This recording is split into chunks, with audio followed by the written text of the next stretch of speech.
If you don't prioritize your mental health today, the cost is burnout. You're going to negatively affect your relationships, your family relationships, and others. They're going to be strained, and it's going to be a life that feels out of control. And I'm talking about when you have a lot of anxiety. But here is the good news: small, intentional changes can reclaim your calm and increase your well being.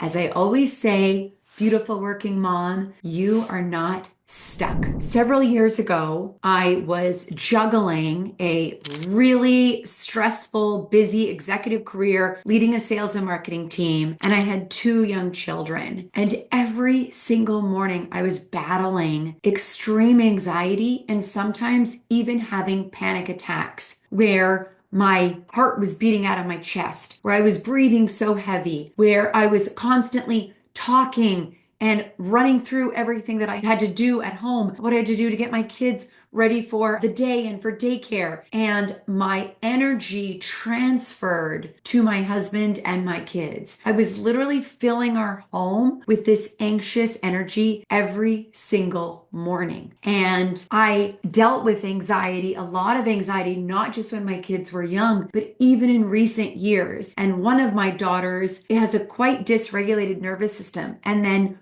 would constantly trigger me. So I know a lot about being a high achieving working mom and having anxiety. You are not alone, and there is absolutely nothing wrong with you. So I wanted to make this video with 3 really strong tools that have helped me, and just choose one to start working on, or if you want, dive into all 3. So my first piece of advice is to know yourself and to get to know your triggers. So you can do this by meditating, journaling, talking with a friend or family member, or partnering with a coach or a therapist to really understand yourself. Or you could do all of those to really understand what is triggering feelings of worry and feelings of anxiety, and to look at yourself non-judgmentally, but to just get to understand, okay, in what environments, in what situations, what are the antecedents? You can start with some quick, 5-minute mindfulness. You can do a little bit of journaling. What you can notice is, oh,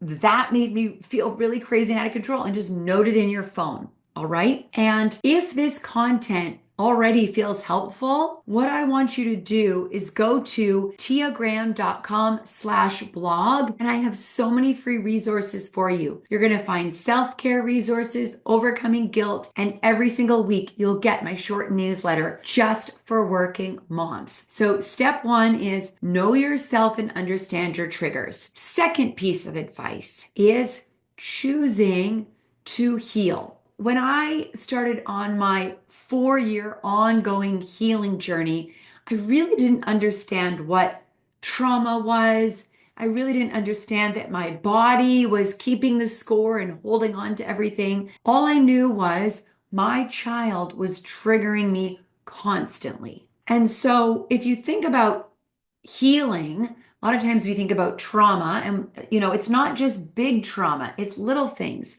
So once I started understanding that every single time my body and my brain felt overwhelmed, that meant I was in a traumatic experience. So if you look at your first decade of life and then you look at your adolescence, as a human being, there are so many instances and events that make us feel overwhelmed, especially as children. And it is not uncommon for our children to trigger unhealed parts of us. And I certainly didn't connect my anxiety to unhealed parts of me as a young, as a newer high achieving working mom. But I now know that there's a direct connection. So if you want, you could pick up the book, The Body Keeps the Score, and you can think about what is a part that I want to start healing from first. And I guarantee that when you start healing parts of yourself, you're going to feel calmer,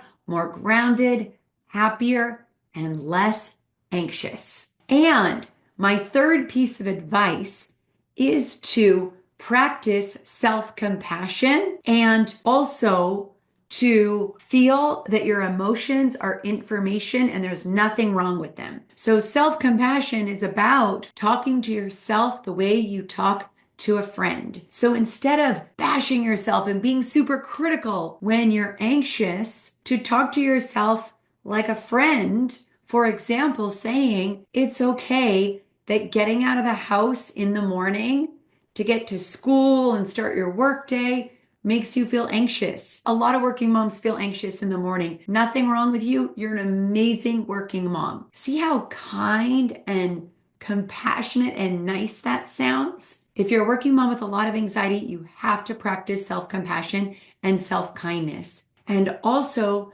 to look at your emotion of anxiety as information. There's nothing wrong with you.